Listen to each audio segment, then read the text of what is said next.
नमस्कार दोस्तों, आज की क्लास में हम लोग सॉल्व करेंगे यहाँ पे जो कि एसएससी सीजीएल का कल का पेपर था। उसको देखने वाले हैं। 9 सितंबर का जो पेपर है फर्स्ट शिफ्ट का पहले देखेंगे, उसके बाद में सेकंड शिफ्ट के जितने भी जनरल अवेयरनेस के क्वेश्चंस हैं सारे सॉल्व करा दिए जाएंगे। यहाँ पे आपको बस देखना है ध्यान से। चलिए, सभी के पूरे जितने क्वेश्चन यहाँ पे देख लीजिए आप। 20 क्वेश्चन, 21 22 क्वेश्चन है इसमें फर्स्ट शिफ्ट से, और इसके बाद में सेकेंड शिफ्ट में देख लीजिए इतने 20 के आसपास सेकेंड शिफ्ट में भी क्वेश्चन है। तो आपको यहाँ पे याद करने की जरूरत है। थोड़ा सा देख लीजिए, आपको आइडिया हो जाएगा कैसे क्वेश्चन आ रहे हैं। वहां से आप पता लगा सकते हो इजिली कि क्या करना है क्या नहीं करना है। जिसको तैयारी कर जो तैयारी बंदा कर रहा है उसके लिए अच्छा है, अदरवाइज बाकी तो सब ठीक है। तो चलिए पहला क्वेश्चन स्टार्ट करते हैं। यहाँ पे देखते हैं। फर्स्ट क्वेश्चन इज अनुच्छेद 32 से पूछा गया था। अनुच्छेद 32 किस अनुच्छेद से संबंधित है, ये क्वेश्चन था। तो ये अनुच्छेद किससे संबंधित है? ये है अनुच्छेद 226 से संबंधित है। अब इसमें होता क्या है, अनुच्छेद 32 और अनुच्छेद 226 यानी अनुच्छेद 32 और 226 दोनों ही नागरिकों के मौलिक अधिकारों की रक्षा के लिए जाने जाते हैं। इसलिए नागरिकों की मौलिक अधिकारों की रक्षा के लिए जाने जाते हैं। अनुच्छेद 32 के तहत नागरिक सीधे सुप्रीम कोर्ट में जा सकता है, जबकि अनुच्छेद 226 के तहत नागरिक उच्च न्यायालय भेजा जाता है। ये बड़ी बात मैंने आपको बता दी है, आपको मालूम नहीं रहा होगा, और जिसको मालूम रहा होगा बहुत अच्छी बात है, जिसको नहीं पता था वो एक बार फिर से ध्यान दे ले। अनुच्छेद 32 और 226 दोनों एक से ही रिलेटेड है, बट यहाँ पे क्या है, अनुच्छेद 32 और अनुच्छेद 26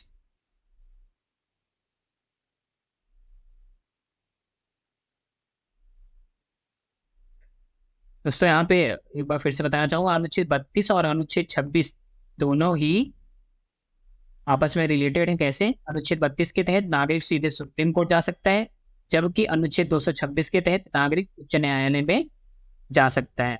ओके, ये पहला क्वेश्चन था आपका सीजीएल का जो पूछा गया था जनरल अवेयरनेस से। अगला क्वेश्चन देखो, बिहार में प्रांतीय विधानसभा की स्थापना किसने की थी? तो बिहार में प्रांतीय विधानसभा की स्थापना किसने की थी, ये आपको बताना था। इस क्वेश्चन का राइट आंसर क्या हो जाएगा? सहजानंद सरस्वती जी। कौन थे वो? सहजानंद सरस्वती जी ने किया था। ये आपको याद रखना है, अच्छा क्वेश्चन था ये भी। अब सहजानंद सरस्वती ने बिहार में प्रांतीय विधानसभा की स्थापना की थी, जो भारतीय स्वतंत्रता संग्राम के दौरान एक महत्वपूर्ण कदम था। ओके, अगला ये क्वेश्चन आया था, बीसीसीआई का मुख्यालय कहाँ पे है? तो बीसीसीआई का मुख्यालय कहाँ पे? ये है मुंबई में। ओके, बीसीसीआई का मुख्यालय कहाँ पे है? तो ये मुंबई में है।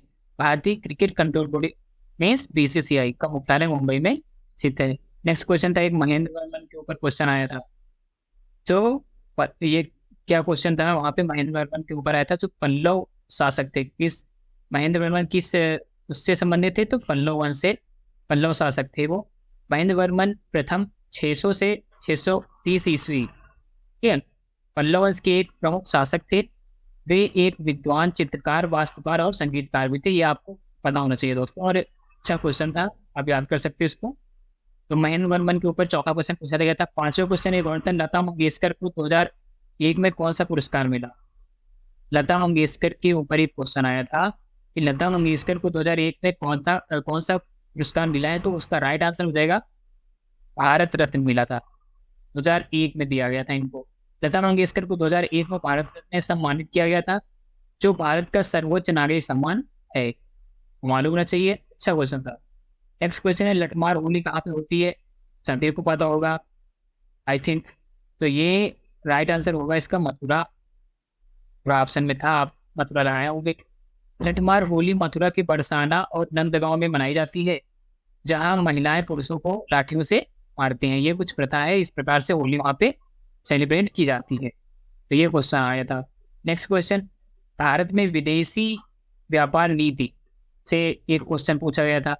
भारत की विदेशी व्यापार नीति का उद्देश्य निर्यात को बढ़ावा देना और आयात को नियंत्रित करना है। ओके, यह नीति हर 5 साल में संशोधित की जाती है।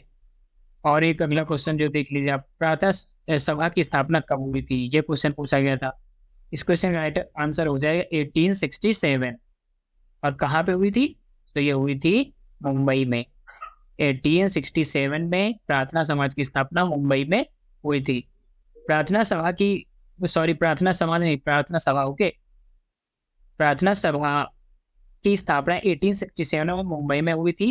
इसका उद्देश्य क्या था दोस्तों? तो धार्मिक और सामाजिक सुधार करना। इसका उद्देश्य था धार्मिक और सामाजिक सुधार करना, इसका मुख्य उद्देश्य था। अगला क्वेश्चन ये रहा था, विज्ञान और प्रौद्योगिकी मंत्रालय के प्रमुख कौन है इस समय पे? तो राज्य मंत्री है, क्या नाम है? जितेंद्र सिंह, ओके। तो जितेंद्र सिंह जी जो है वो विज्ञान और प्रौद्योगिकी मंत्रालय के प्रमुख हैं इस समय पे। अगला क्वेश्चन एक था, भारत के राष्ट्रपति बनने की पात्रता क्या है? यानी कि भारत के राष्ट्रपति बनने की पात्रताएं क्या होती है? तो उससे शायद एज से रिलेटेड क्वेश्चन पूछा गया था कल, एज क्या होनी चाहिए भारत का राष्ट्रपति बनने के लिए? तो वहां पे आपका ऑप्शन राइट हो जाएगा, भारतीय नागरिक होना, कम से कम 35 वर्ष की आयु होनी चाहिए, लोकसभा का सदस्य बनने की योग्यता होनी चाहिए। तो उसमें एज पूछा था, तो आपका राइट आंसर हो जाएगा 35 वर्ष वाला, ये वाला आपको ऑप्शन लगा देना था। और पात्रताएं क्या होती है वो मैंने एडिशनल यहाँ पे 3 पॉइंट और 2 पॉइंट डाल दिए हैं, आप याद कर सकते हो। तो कम से कम 35 वर्ष की आयु प्राप्त कर होना चाहिए, तब आप जो है राष्ट्रपति बनने के लिए काबिल हो। बट उसके साथ में भारतीय नागरिक होना चाहिए और लोकसभा का सदस्य बनने की योग्यता होनी चाहिए, ओके। अब इसी जगह अगर प्रधानमंत्री की बात की जाए दोस्तों, प्रधानमंत्री बनने के लिए पात्रता शर्तें क्या है वो आपको बताना है, और एज कितनी होनी चाहिए वो भी आपको बताना है दोस्तों। तो आप कमेंट के माध्यम से वो चीजें बता सकते हो। अगला क्वेश्चन, एक क्वेश्चन पूछा गया था सुदर्शन झील के ऊपर। तो सुदर्शन झील का पुनर्निर्माण किसने करवाया था? तो सुदर्शन झील का पुनर्निर्माण गुजरात में किया गया था, जो एक महत्वपूर्ण जलाशय है। किस राज्य में है ये? तो ये सुदर्शन झील कहाँ पे? गुजरात में है, ये आपको याद रखना चाहिए। नेक्स्ट क्वेश्चन, भारत का सबसे पुराना गोल्फ क्लब रॉयल ब्लैंक, यानी कि भारत का सबसे पुराना गोल्फ क्लब कौन सा है? वो कौन सा था भाई? Royal blank. रॉयल ब्लैंक जो है भारत का सबसे पुराना गोल्फ क्लब है। 1776 और royal Calcutta 1826, royal black golf club 1776 में और रॉयल कलकत्ता गोल्फ 1826 में स्थापित हुए थे। ये रिस्पेक्टिवली आपको याद करना है। यानी कि रॉयल ब्लैक कब स्थापित हुआ? तो 1776 में, और रॉयल कलकत्ता कब स्थापित हुआ? ये दोनों अलग हैं, रॉयल ब्लैक और रॉयल कोलकाता ये अलग अलग हैं। सो रॉयल कलकत्ता 1826 में याद कर लेना है, और रॉयल ब्लैक 1776 में। नेक्स्ट क्वेश्चन दोस्तों एक आया था, विश्व मोहन भट्ट को 1994 में कौन सा पुरस्कार मिला? भाई साहब ये क्वेश्चन थोड़ा सा बहुत ही जटिल पूछ लिया, और इतना पैक में जाके 1994 में अपने लोग इधर आए भी नहीं थे ऐसा, और उस टाइम का ये क्वेश्चन पूछ लिया। तो ये विश्व मोहन भट्ट को 1994 में कौन सा पुरस्कार मिला था? तो उनको कौन सा पुरस्कार मिला था? उनको मिला था ग्रैमी पुरस्कार। विश्व मोहन भट्ट को 1994 में ग्रैमी पुरस्कार से सम्मानित किया गया था, आपको ये याद रखना चाहिए। काफी हार्ड क्वेश्चन ये पूछ लिया था भाई, इतना जूना क्वेश्चन, इतना पुराना क्वेश्चन कौन पूछता है?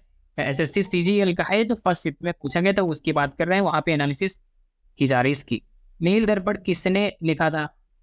सो नील दर्पण के लेखक कौन है? ये क्वेश्चन आया था, अच्छा क्वेश्चन था यहाँ पे। दीनबंधु मित्र। नील दर्पण के लेखक कौन है? तो वो है दीनबंधु मित्र। नील दर्पण एक प्रसिद्ध नाटक है, ये आपको पता होना चाहिए, उपन्यास है, कहानी है क्या? तो ये एक नाटक है जिसे दीनबंधु मित्र ने लिखा था। नेक्स्ट क्वेश्चन, प्रोजेक्ट टाइगर कब शुरू किया गया था? आई होप कि सबको ये आंसर इस एकदम रटा होगा, क्योंकि ये बहुत छोटा सा क्वेश्चन है, सब लोग याद कर लेते हैं जल्दी से इसको, मेरे काफी ट्रेंडिंग में रहता है। तो 1973 में प्रोजेक्ट टाइगर स्थापित किया गया था मेरे भाई, शुरू किया गया था 1973 में, जिसका उद्देश्य क्या है? बाघों की संख्या बढ़ाना और उनके आवास की रक्षा करना, ये इसका जो है मोटो है, एम है, उद्देश्य है, ओके। नेक्स्ट क्वेश्चन, 2023 में गायक के लिए पुरस्कार, तो 2023 में गायक के लिए पुरस्कार किसको मिला था? तो 2023 में गायक के लिए पुरस्कार की जानकारी के लिए आपको नवीनता समाचार देखना चाहिए दोस्तों। आई थिंक ऐसा लगता है मुझे, क्योंकि ये क्वेश्चन जो है इसमें क्वेश्चन एग्जैक्ट क्या था वो मुझे नहीं पता है, ठीक है। नेक्स्ट क्वेश्चन, 2023 में तमिलनाडु के मुख्यमंत्री कौन थे? 2023 की बात की जा रही है। 2023 में तमिलनाडु के सीएम कौन थे? तो वो थे एम.के. स्टालिन। एम.के. स्टालिन थे 2023 में तमिलनाडु के मुख्यमंत्री। नेक्स्ट क्वेश्चन, हर्षवर्धन किस वन से संबंधित है? हर्षवर्धन के ऊपर एक क्वेश्चन आया, तो ये वर्धन वंश से, किससे? वर्धन वंश से संबंधित हैं। अगला क्वेश्चन एक था, प्रतिक्रियाशील धातुएं कौन सी होती हैं? ओके, प्रतिक्रियाशील धातुएं कौन कौन सी होती हैं? तो सोडियम, पोटेशियम, कैल्शियम आदि प्रतिक्रियाशील धातुएं होती हैं। नेक्स्ट क्वेश्चन क्या था? पशु साम्राज्य से रिलेटेड क्वेश्चन था। इसमें सभी प्रकार के जानवर शामिल होते हैं, जैसे स्तनधारी, पक्षी, सरीसृप, मछलियां आदि। ये पशु साम्राज्य से संबंधित होते हैं। इसके ऊपर एक क्वेश्चन पूछा गया था, तो वो मैंने आपको बता दिया क्या था। एग्जैक्ट क्वेश्चन मेरे पास नहीं है, तो मैं थोड़ा सा इसमें जो समझ में आया तो वो मैंने लिख दिया यहाँ पे। भारत का सबसे उपजाऊ पठार कौन सा है? ये क्वेश्चन आया था फर्स्ट शिफ्ट में सीजीएल की कल की डेट में 9 तारीख को, 9 सितंबर को आया था ये। तो यहाँ पे क्या हो जाएगा? भारत का सबसे उपजाऊ पठार पूछा गया है। राइट आंसर इसका क्या होगा? छत्तीसगढ़ का पठार। ओके, सबसे उपजाऊ पठार माना जाता है, ये आपको पता होना चाहिए। नेक्स्ट क्वेश्चन था, भारत में सबसे अधिक दाल उत्पादन करने वाला राज्य कौन सा है? तो सबसे ज्यादा दाल कहाँ पे होती है? एमपी में। मध्य प्रदेश भारत में सबसे अधिक दाल उत्पादन करने वाला राज्य है। नेक्स्ट क्वेश्चन देखो, अनुच्छेद 360। अब यहाँ पे शिफ्ट 2 का चालू हो जाता है। शिफ्ट 1 के 22 क्वेश्चन थे, जनरल अवेयरनेस के मैंने करवा दिए पूरे। आप देख सकते हो वापस से, अगर आपको समझ में आया तो वापस बात करते हैं शिफ्ट 2 की। 9 सितंबर की सीजीएल का पेपर है वापस से। चलिए इसको देखते हैं। इसमें पूछा गया था अनुच्छेद 360 का संबंध किससे है? ये क्वेश्चन आया था पहला। तो वित्तीय आपातकाल से अनुच्छेद 360 का संबंध है। यह अनुच्छेद भारत के संविधान में वित्तीय आपातकाल की घोषणा से संबंधित है। जब देश की वित्तीय स्थिरता को खतरा होता है तो राष्ट्रपति वित्तीय आपातकाल घोषित करते हैं। जब फाइनेंशियल कोई प्रॉब्लम्स आती है तब उस समय वित्तीय आपातकाल लगाया जाता है, किसके द्वारा? राष्ट्रपति के द्वारा। एक क्वेश्चन और पूछा गया था हरित क्रांति के ऊपर, एक क्वेश्चन था सेकेंड शिफ्ट में। तो हरित क्रांति या 1960 और 1970 के दशक में दोस्तों भारत में कृषि उत्पादन में वृद्धि के लिए शुरू की गई थी।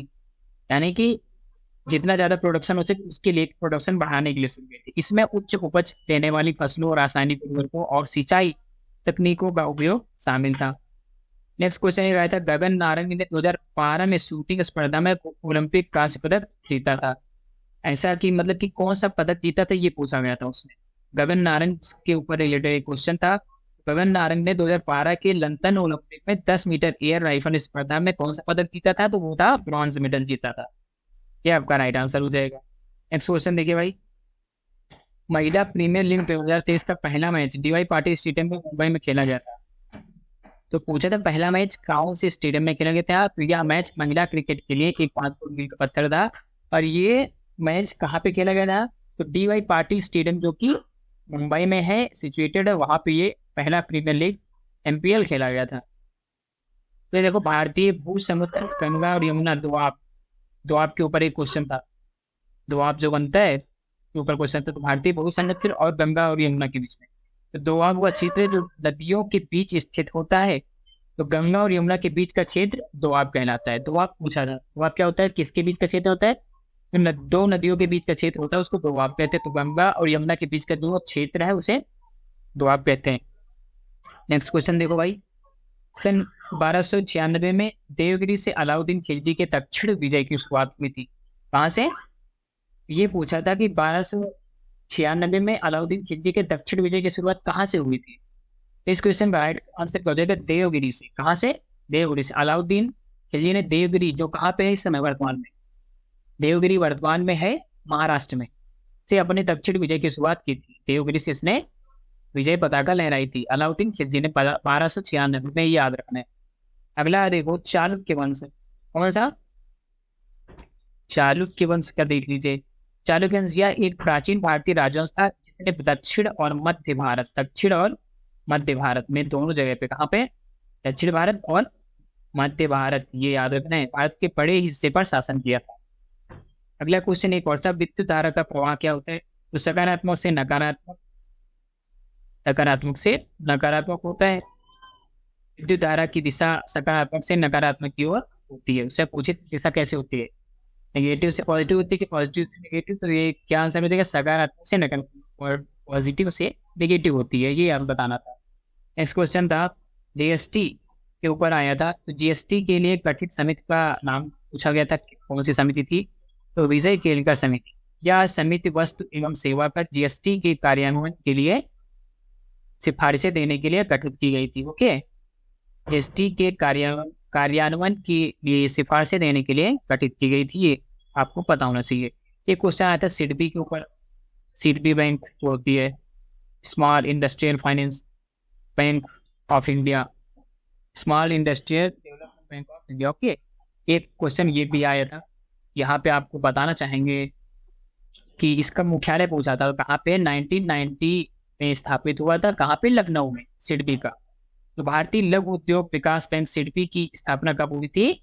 1990 में। 1990 में। Small industrial development bank of India, ये होता है इसका फुल फॉर्म। इसका मुख्यालय लखनऊ में है। टेबल टेनिस की गेंद का वजन पूछ लिया था, कितना होता है? टेबल टेनिस की गेंद का वजन कितना होता है, ये पूछा था। तो ये होता है 2.5 से 2.7 ग्राम, 2.5 से 2.7 ग्राम के होता है। ठीक है, अगला क्वेश्चन एक आया था, भारत का पहला उच्च न्यायालय कौन सा है? तो कलकत्ता उच्च न्यायालय। कौन सा? कोलकाता उच्च न्यायालय। कब? 2 जुलाई 1862 का। कब भैया? 2 जुलाई 1862 में, ये याद होना चाहिए। भारत का पहला उच्च न्यायालय कौन सा था? कलकत्ता उच्च न्यायालय। 2 जुलाई 1862 को इसकी स्थापना होती है। क्या भारत का सबसे पुराना उच्च न्यायालय? ये आपको मालूम होना चाहिए। क्वेश्चन आया था कल, सेकंड शिफ्ट में पूछा गया था, जनगणना 2011 के अनुसार महिलाओं की रोजगार में भागीदारी कितनी है, कितने प्रतिशत है? तो लगभग 25%। कितनी? लगभग 25%। 2011 के अकॉर्डिंग पूछा था, तो लगभग 25% थी। सर्वोच्च न्यायालय के न्यायाधीश के वेतन और भत्तों का निर्धारित करने वाला अनुच्छेद कौन सा है? उनको वेतन किस अनुच्छेद के अकॉर्डिंग सब सम्मिलित है, किसमें है व्याख्या की गई है? तो अनुच्छेद 125 में। यह अनुच्छेद सर्वोच्च न्यायालय के न्यायाधीशों के वेतन और भत्तों का निर्धारण करता है। सर्वोच्च न्यायालय के न्यायाधीश के वेतन और भत्तों का निर्धारण करने वाला अनुच्छेद कौन सा है? तो अनुच्छेद 125। महाराजा महेंद्र प्रताप सिंह विश्वविद्यालय कहाँ पे स्थित है? ये क्वेश्चन आया था। ये है आपका अलीगढ़ उत्तर प्रदेश में स्थित है। यह विश्वविद्यालय अलीगढ़ में स्थित है। लता दीनानाथ मंगेशकर पुरस्कार पहली बार किसे दिया गया? ये क्वेश्चन आया था। तो ये सबसे फर्स्ट टाइम किसको दिया गया था? श्री नरेंद्र मोदी जी, जो अपने प्रधानमंत्री आदेश को दिया गया था। यह पुरस्कार पहली बार श्री नरेंद्र मोदी जी को दिया गया था। अगला देखो, किस राज्य में सूर्य पूजा त्योहार के दौरान की जाती है? ये पूछा गया क्वेश्चन, किस राज्य में सूर्य की पूजा किसी त्योहार के दौरान की जाती है? तो राइट आंसर हो जाएगा इसका बिहार। बिहार में छठ पर्व जो मनाया जाता है उसमें सूर्य भगवान की पूजा की जाती है। ये क्वेश्चन आया था कल की शिफ्ट में, कल सेकेंड शिफ्ट में। एक और क्वेश्चन था वृद्धावस्था पेंशन के ऊपर आया था क्वेश्चन।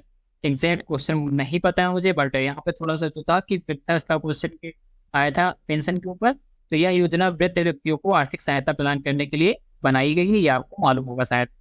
अक्षांश और देशांतर से रिलेटेड क्वेश्चन था भाई।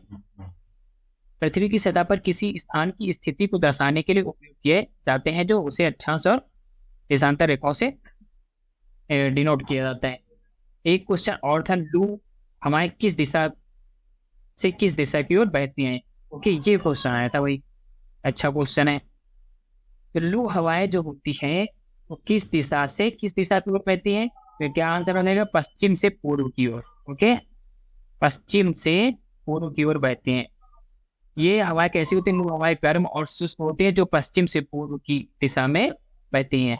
दोस्तों यहाँ तक आपके क्वेश्चन थे फर्स्ट शिफ्ट और सेकेंड शिफ्ट के एसएससी सीजीएल के जनरल अवेयरनेस के क्वेश्चन थे। दोस्तों मैंने बनाने का प्रयास किया, जितना आ रहा था मैंने करवा दिया है। बाकी अगर आपको और क्वेश्चन है मिलते हैं, आप इनसे रिलेटेड पढ़ सकते हो, तो दैट अगर आने वाले समय में आपका एग्जाम है तो आपको काफ़ी इससे हेल्प मिल सकती है। ये ऐसा आप जानते हो, आपको देख के पता चल गया होगा, तो आप थोड़ा सा ट्राई कीजिए, इससे रिलेटेड क्वेश्चन फैक्ट्स देखिए, तो दैट आपको पेपर अच्छा और अच्छा जा सके। तो थैंक यू दोस्तों।